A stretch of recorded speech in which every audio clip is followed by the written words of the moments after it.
Jesus, why they wouldn't at least want it to be true. You may never get to the point where you can actually believe it's true because of, for reasons that things I don't understand. But when you hear the gospel presented, or when you hear the life of Jesus explained, or when you immerse yourself in the first century context, I just don't know why everybody wouldn't want it to be true. Blaise Pascal, 17th century mathematician, philosopher. He was actually homeschooled. Plug for those of you who homeschool. He wrote this. He said, this is amazing, people almost invariably arrive at their beliefs not on the basis of proof, and this is so true. This explains some of the conversations you have in your home with your middle schoolers and your high school students. People almost invariably arrive at their beliefs not on the basis of proof, but on the basis of what they find attractive. In other words, when something is attractive to us, we go looking for reasons to substantiate our belief. Now, he's not saying if something's attractive, therefore it's true. And I'm not arguing if something's attractive, therefore it's true. And I'm certainly not arguing, hey, since Christianity is attractive, it's true. That's not my point. My point is this. Christianity in its earliest original form was so extraordinarily attractive that I don't understand why people in modern times wouldn't want it to be true, even if intellectually they can't actually get there, because Jesus was attractive. People were attracted to Jesus. Early Christianity was attractive, so attractive that eventually it became the predominant philosophy and religious and worldview of the Roman Empire. Christianity has shaped Western culture. There was something so attractive about it. And the thing that makes Christianity so attractive, at least the original version, is a single word. It's the word that makes me want it to be true. But perhaps it's a word that wasn't in the equation for you. And the word is grace. It's grace. Grace is this is what we all have in common. Grace is what we crave most when our guilt is exposed, right? You come home late, your parents were sitting there, they've got the stuff on the table, they know it's yours, there's no excuses, there's no loopholes, there's no point in saying it's my sister's, I don't know, that we found it in your room. I mean, you are so busted, and in that moment, you're thinking about all the things they could take away and should take away, and in that moment, what you crave is, you didn't know the word maybe in high school or middle school or in college, but it was grace. Or, you come home late and your wife's waiting up, you come home late and your husband's waiting up. You come home late and it's your kids who are waiting up. Or your boss walks in and sits down and boom, lays it out there, and you realize there's no excuse. There's no point in making excuses. There are no loopholes. There's no one to blame. It's just there it is. And in that moment, even if maybe you didn't think of the word, what you're looking for is grace. You are looking for someone to give something to you or extend something to you that you know you don't deserve. Grace is at the same time, this is the flip side, and this is why there's so much tension. Grace is what we're hesitant to extend when confronted with the guilt of other people, especially when they've hurt me, or even more so when they've hurt someone I love. And therein lies the tension. That grace, when we're on the receiving end, is extraordinarily refreshing. But grace, when it's required of us, is extraordinarily disturbing. It is, in fact, as we're going to see, as you think about how this settles in on your relationships, your good ones and your bad ones and the ones that you're trying to repair, or the relationship that someone's trying to repair with you, that grace really is the unsettling solution for just about everything. Now, if you grew up in church, you may have heard of you may have been given a definition for grace, or maybe you know what grace is, but you've never thought of a definition. So here's our definition for the next few weeks. It's simply undeserved, unearned, unearnable favor. It's someone leaning in your direction when they should lean away. It's someone that you know you should pursue because you've hurt them and they actually initiate the conversation. But grace is strange. You can no more deserve grace than you can plan your own surprise party, right? I mean, if you plan your own surprise party, the fact that you planned it voids the surprise. And the moment you think you deserve grace, you've actually voided the grace. You can ask for grace. You can beg for grace. You can plead with someone to extend grace to you. But the minute you think you deserve it, it's no longer grace.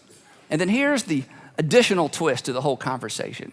We can't recognize, this is so important for many of us, we can't recognize or receive grace for what it actually is until we're convinced we don't deserve it. You can't even recognize or experience grace for what it is until you come to the place, and I come to the place that I actually don't deserve it. It can only be experienced within the context of a relationship. Grace is purely relational. It's always tied to a relationship. It can only be experienced in the context of a relationship, ready for this, where there is an imbalance and you are on the negative side of the ledger because of your behavior. And this, my friends, this is what makes Christianity so unique. This is what makes the story and the narrative of Christianity and the arc of the story of Christianity so unique and so attractive. This is the reason that even if you never get to the place intellectually where you can believe it's true, this is why everybody should want it to be true. And this is why God had to show up.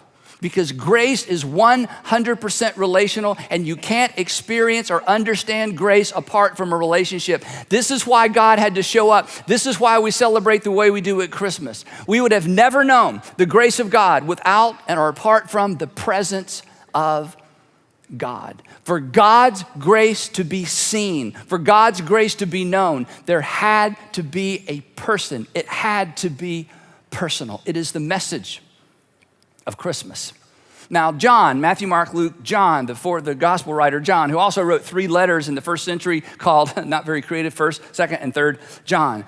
John, who was a disciple of Jesus. John, who saw the entire thing. John, who lives to be an old man. We talk about him all the time. He outlived Peter and Andrew. He outlived James, the brother of Jesus. John is an old man. He probably outlived all of his friends. With hindsight, looking back, decides, hey, I need to get my story out. So he sits down with someone and he probably dictated this. Jesus' earliest apostles or followers were probably illiterate men for the most part. So consequently, sometimes we're criticized as Christians. There's no way that ignorant Galileans could have given us that kind of Greek literature. Well, hello, they probably didn't write it. They probably dictated it, and every scribe in the first century could speak at least 2 or maybe 3 languages. So John is an old man, no doubt, sits down, and the Christians around him are saying, John, we got to hear your story. You're an old man. We don't know how much longer you're going to be with us. Tell us your story. And I can just imagine John as he begins trying to figure out, where do you begin this epic tale that's true? How do I make this so realistic that people will believe, and yet it's so fantastic it will be hard for people to believe? And so John begins his account of the life of Jesus this way, and he goes right to the heart of what Christmas is about. He goes right to the heart of what grace is about. He says this, the Word, the Greek word is logos. The Word became flesh. This was his way of saying, I don't know how to describe it. Please don't ask me to give you any details. All I know is this. God inhabited a body. God came to earth. I know it's hard to believe, but I'm just getting started.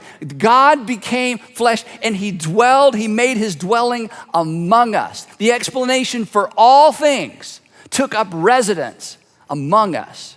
And then he says this, and when he says we, he's not talking about you, we, or me, we, or even we. He's talking about him, we, okay? He's saying, look, this isn't something I heard about. This isn't something I read about. This isn't a story that I'm passing along to you. We as in Peter and Andrew and James and all the other apostles and dozens and hundreds of other men and women, we have seen. We didn't hear about it. We didn't read about it. This is why I'm dictating this so that you'll know. We have seen his glory, the glory of the one and only Son. Again, don't ask me to explain it. John would say, all I know is this. God is our Father. And Jesus, he's the unique Son who came into this earth to represent the presence of God and to explain to us what God is really like. Who came from the Father, and then here's kind of the punchline that he's going to drag out throughout his entire gospel. Who came from the Father full of grace and truth. Not the balance of grace and truth. That's what we try to pull off. Not the balance of. Anytime you try to balance grace and truth, you lose some grace and you lose some truth. Jesus was full on grace and full on truth. Jesus brought Jesus brought a full dose of grace and truth. This is so powerful, because you're on one side or the other of the ledger. Some of you are truth people, some of you are grace people. This is why two people have to get married, because we need some grace and truth, or our kids will be crazy. This is why some of you are crazy, because both of your parents were grace, or both of them were truth. We need a little grace, we need a little truth. Some of you were raised going to grace churches, some of you grew up going to truth churches, and you didn't get enough grace or you didn't get enough truth. Jesus shows up. And he is full on grace and he is full on truth. Jesus never watered down the truth and he never turned down the grace. It's amazing. He called sin, sin. He called sinners, sinners. And then he laid down his life for the sinners and paid for their sin. He was all grace, all truth, all the time. And John saw this, and he saw this with people, and it's what led John as an old man to finally pen these words or dictate these words that would change Western civilization, that would shape the way that just about everybody in the world views God. This was an idea that had never been introduced to the human race until John was the first one to say it, and someone wrote it. And as crazy as it sounded in the first century, when the world was upside down and all of his friends had been martyred, executed, or were lost, John is the one that brings this idea that God is love. And the reason John could conclude that God is love is because Jesus was love in a body, because Jesus was full on grace and truth. And love, if you're a good parent, you know this. Love, if you were raised by good parents, you know this. Love is grace and truth. Love is all grace and all truth all the time. John was there that very awkward afternoon when Jesus and his apostles and the crowds that followed Jesus everywhere went through an intersection and they had to stop and face down a tax gatherer. And after they did their business, Jesus leans in and he says, Levi or Matthew, hey, I want you to follow me. And all the apostles with him were like, no, not. He's a tax guy, he's a traitor. I mean, even if his family won't have him over for holidays, what do you mean? He's not gonna be a part of our thing. Matthew, I want you to follow me. And there's no indication that Matthew decided not to be a tax gatherer anymore. He just got up and had one of his subordinates take over whatever he was doing. And he decided to follow Jesus. And Peter and all the guys are stepping back like, this is not gonna go well for us, okay? We're gonna lose the crowd. And Matthew says, okay, I'll follow you. Where are we going? And then Jesus said something that offended everybody that could hear. He said, Matthew, we're gonna go to your house. And Peter's like, oh, I'm not gonna go to his house. And Jesus said, yes, you are, because you're following me too. We're all going to his house. Wait a minute, he's a tax gatherer. You haven't even asked him to repent. You haven't even asked him to give back the money he's stolen. You're just gonna ask him to follow us just like that and go to your house? Yeah. This is the most awkward moment ever. They go to his house, and Matthew invites his tax gatherer friends because Jesus says, I want to have a dinner. I want you to invite your friends. And Matthew's thinking, okay, you're not going to like my friends because my friends are nothing like you, and you're nothing like my friends, and they're not going to like you, and you're not going to like them. And he invites his friends. We don't know how long this took. This may have been the next day for all we know. We don't know. But he gathers all of his friends, and all of his friends are all the wrong people. And then there sits Peter, with a bad attitude, and Andrew's with a bad attitude. It's so weird. It would be, and it's not a very good party. It would be like this. It would be like you being in a social setting, maybe out with friends at a restaurant, or maybe you're having a party or an office party or whatever, and everybody has drank just a little bit too much, and I walk in.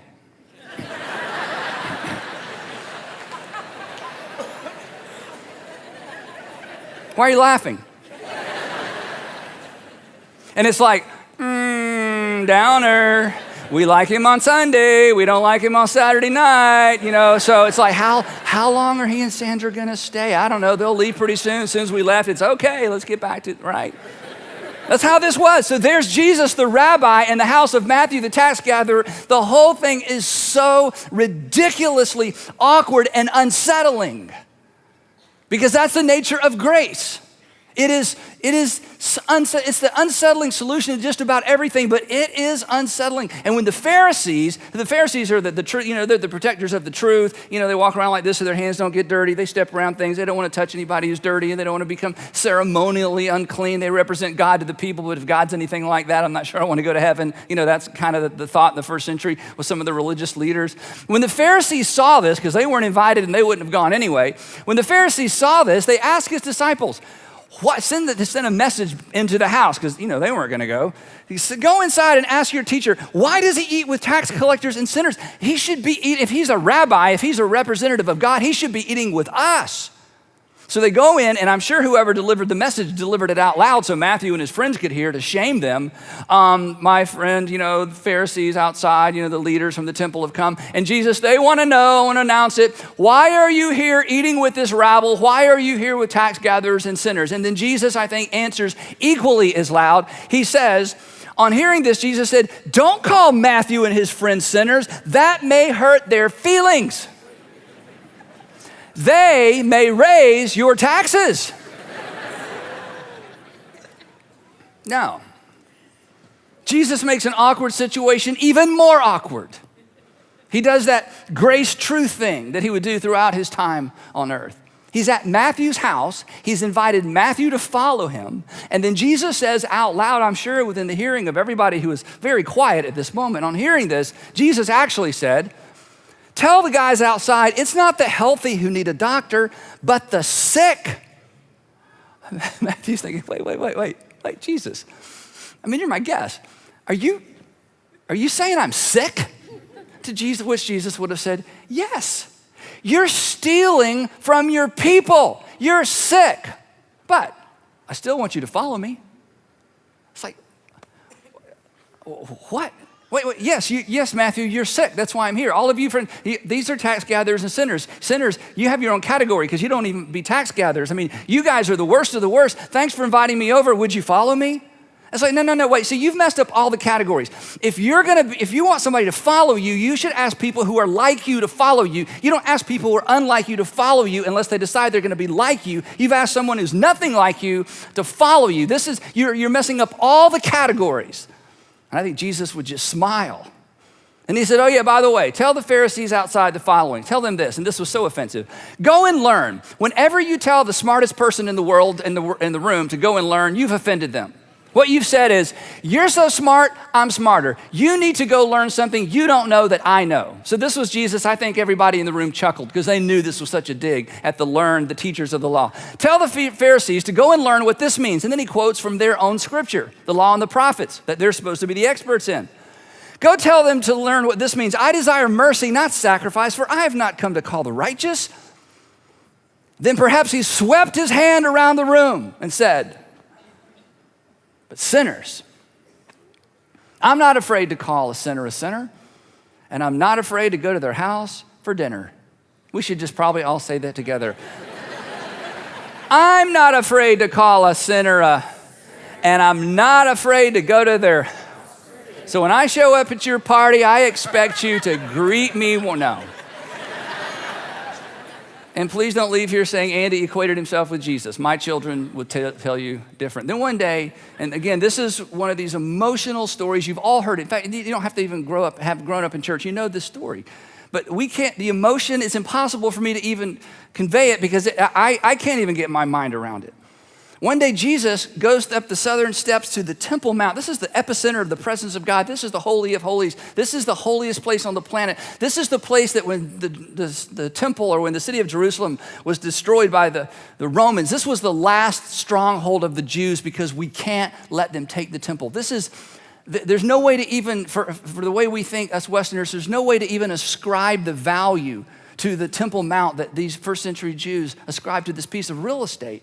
I mean, right over there is the altar, and animals are being sacrificed, and right over there is the Holy of Holies that houses God's word. And here we are on the Temple Mount, and Jesus is there, which always made everybody nervous, and he's teaching, and they drag a woman up to him and throw her down in front of his feet. John is the one who includes this story in his gospel. And apparently they'd held her all night, waiting for this moment. And they're like, no, not yet. Let's wait till he gets on the temple. Let's wait till he gets all the way up next to the Holy of Holies, and then we'll see what he's gonna do. And they drag this woman up. You've heard this story. They throw her down. They say, Jesus, this woman was caught in adultery, and the law, which is like right over there, like we can go see it if you don't believe us. The law says she must die, she must be executed, she must be stoned to death. And Jesus is so brilliant. That's why I don't think people made these stories up. It's so brilliant. Jesus says, okay, well, you are the experts in the law. Stone her. He knows that he calls their bluff. They're not going to stone her right there on the Temple Mount. She's terrified. Imagine, she's terrified. No mercy, no love, no compassion, no, hey, tell me your story. No, what's your background? She's terrified. And then Jesus does that cool thing. He says, all right, you guys start. And, oh yeah, one thing, why don't we start with the person who doesn't have any sin? You go first. And then he kneels down and he starts writing in the sand. And scholars, if you want to read something interesting, biblical scholars, they love to, imagine what Jesus was writing in the sand. He's drawing in the sand. I think he was writing, it takes one to know one. In Aramaic, okay? I don't know what he was drawing in the sand, but he stoops down and finally the youngest, the oldest guys in the crowd, they're like, got us again. They're grabbing the young guys by the, no, this isn't gonna go well, and they all leave. And the woman, of course, is like, oh. And then Jesus ruins the moment. He leans down and looks into her eyes and he says, leave your life of sin. Not, hey, you're fine. You had a tough upbringing. I know your dad. I know everything. Just, you're going to be okay. No.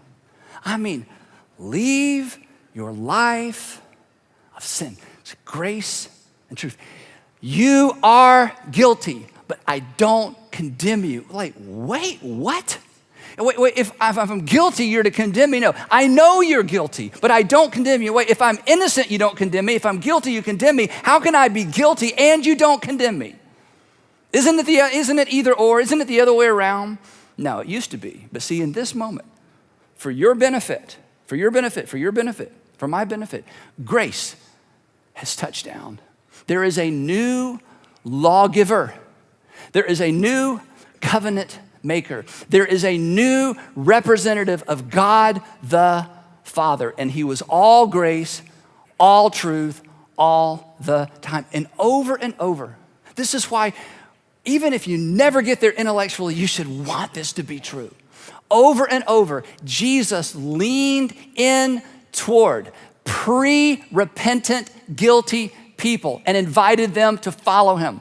Over and over, he leaned into people who had not acknowledged their sin and initiated relationship and said, follow me. And then John was there at the very end. We know he was there at the very end because at the very end of Jesus' life, he says to John, who brought us so much of this, he said, John, my mother, Mary, is like your mother. That was his way of saying, care for my mother. And in fact, things were so difficult in Judea and so difficult in Galilee that tradition tells us that John took Mary, the mother of Jesus, and they went to Ephesus. And if you visit Ephesus today, they will show you where they believe that John took care of Mary, the mother of Jesus, until she finally left this life. So we know he was there. And when Jesus was crucified, John witnessed the ultimate expression of grace. This was the most unsettling expression of grace at all. This was the moment that put amazing in grace. Here's what he saw. The text tells us that there were two men crucified along with Jesus. Both of them were criminals. They were led out with him to be executed. First century religion and first century politicians decided they had to get rid of grace and truth in a body. It is so uncomfortable, isn't it? The text continues. When they came to the place called the skull or Golgotha, they crucified him there. And as we've said before, there's no detail given because everyone who heard this had seen it, smelled it, seen the aftermath of a crucifixion. There was no reason to give details. None were necessary. Along with the criminals, one on his right and one on his left. And then here's one of those phrases that if you read the New Testament, you read right by it, but this is horrifying. This is so disgusting. And yet, this is you, this is me. Because this is what we do, isn't it? This is a detail that reminds me that John is not writing a fantasy. This isn't a once upon a time, in a village far, far away. This is what he saw. And as he dictates his story, he says, and it was horrible because a crowd gathered and the people stood and they watched. And the rulers even sneered And they said to Jesus and to each other, he saved others. Let him save himself if he's supposedly God's Messiah, the chosen one, because they understood that this is what he either claimed for himself or the people closest to him claimed for him. And then one of the criminals who hung there, hurled insults at Jesus.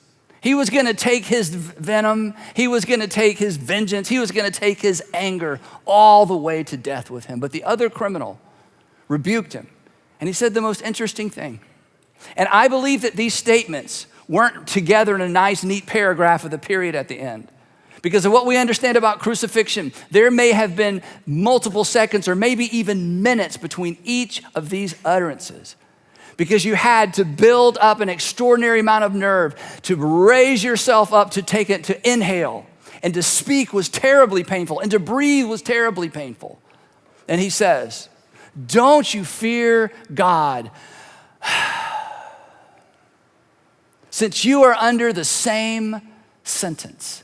We are punished, this is amazing, justly, for we are getting what our deeds deserve. But this man, who they knew, had heard of, has done nothing wrong. In other words, if the kingdom of heaven is reserved for good people, if the kingdom of heaven is reserved for righteous people, if the kingdom of heaven is reserved for people who get it right every time, his acknowledgement was, we have no hope and no chance. His only hope was what he deserved the least, something he had extended very little of to other people during his life. So in an act of desperation, Jesus, he says, when you come to your kingdom, because there's no doubt in my mind that where you're going is different from where we're going. Jesus, there's no doubt in my mind that you are a king. Jesus, when you come into your kingdom, would you remember me? To which the people in the audience who could overhear these whispered conversations from the cross had to think, why? Why? What a ridiculous thing to ask. Is he repenting? Repenting from a cross is meaningless, right? Rededication, from now on. Hey, from now on's about 30 minutes, okay? There's no point in rededicating. There's no way to make restitution. There's no way to do anything good for the rest of your meaningless, despicable little life. There's nothing to promise. There's nothing to offer. You have no bargaining power with man or God. And then in this moment, Jesus disturbs the order of things. Jesus introduces that unsettling thing that his followers were so accustomed to, but never did they imagine in their wildest dreams that he would take it to this extreme. He interferes with this man's karma, and he does the unthinkable. He listened, and he responded. Jesus, the text says, answered him. Let me ask you a question. Does God hear the prayers of sinners? Yes, those are the only kinds of prayers there are. Jesus answered him, but why even acknowledge him? Every word cost Jesus dearly. Every breath was, combined with or associated with excruciating pain. But he answers anyway. And do you know why? Because that's what grace does. Grace answers anyway. Truly I tell you, Jesus said, truly I tell you, today you will be with me. Exhale. The criminal thought, that's the problem. I'm with you here in paradise. Holiness with human hands promised a man who had done nothing good and had nothing good to offer. Holiness with human hands offered a man who had no bargaining power this promise, where I'm going, you're going. He grants a last minute request. He grants a request to a last minute convert. He grants a request that essentially says, you are gonna have the same eternity as Stephen, who will later be stoned because of his faith in me. You're gonna have the same eternity as Peter, who followed me these last 3.5 years. And why? Why would Jesus do this? I think this was mind-boggling to John and to Peter and the other men in the crowd. We've seen the woman in adultery, that's one thing. I mean, asking Matthew to follow is one thing. This is like a whole nother thing. Why? And here's what I want you to hear if you don't hear anything else I say today. Because like life, grace is not fair. Like life, grace is not fair. It is better than fair. It is disturbingly better than fair. It is unsettlingly better than fair. I mean, Jesus would continue this. After his resurrection, this is unbelievable if you know the narrative. After the resurrection, Jesus pulls Peter aside. And Peter is overcome with shame and guilt. I mean, when Jesus was arrested, Peter fled. When he was asked, do you even know who Jesus is? Peter denies even knowing Jesus. And Jesus pulls Peter aside and says, Peter, I'm putting you in charge of the whole thing. Nobody was less deserving. Very soon after that, maybe a few months after that or a year after that, Jesus recruits Saul of Tarsus, who was trying to dismantle and destroy the entire Jesus movement. And Jesus recruits Saul of Tarsus, calls him Paul. We know him as the Apostle Paul. And he allowed him to write about half the New Testament. Why? This was Jesus' way of saying over and over and over that I am a person who brings grace and truth, not in half measure, not the mix of, not the blend of, full on grace, full on truth. I'm all grace and all truth all the time because that's what love is, and I am love personified. Now, your pushback on this, we'll talk about this next week, so don't miss next time. Your pushback on this and my pushback on this is simple. This is why it's so unsettling. Wait, did Jesus not, I mean, those are cool stories, Andy, and you've made it emotional. I get all that. But hey, was Jesus not concerned about justice? And was Jesus not concerned about consequences? No, that's not the issue. Jesus knew better than anyone about justice and consequences. You know what he knew? He knew that God's justice would crush us because all have sinned and nobody can pay God back. And Jesus wasn't unaware of consequences. He knew better than anybody that the consequences of sin were already crushing us. Because every single sin, whether you believe in sin or not, whether you believe in New Testament sin or not, regardless of how you view the world, every single sin, and if you're an adult, you've experienced this, maybe you didn't use these words, every single sin comes pre-packaged with a God.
in my shoes, run into the day. Sparkles in the air, come and play.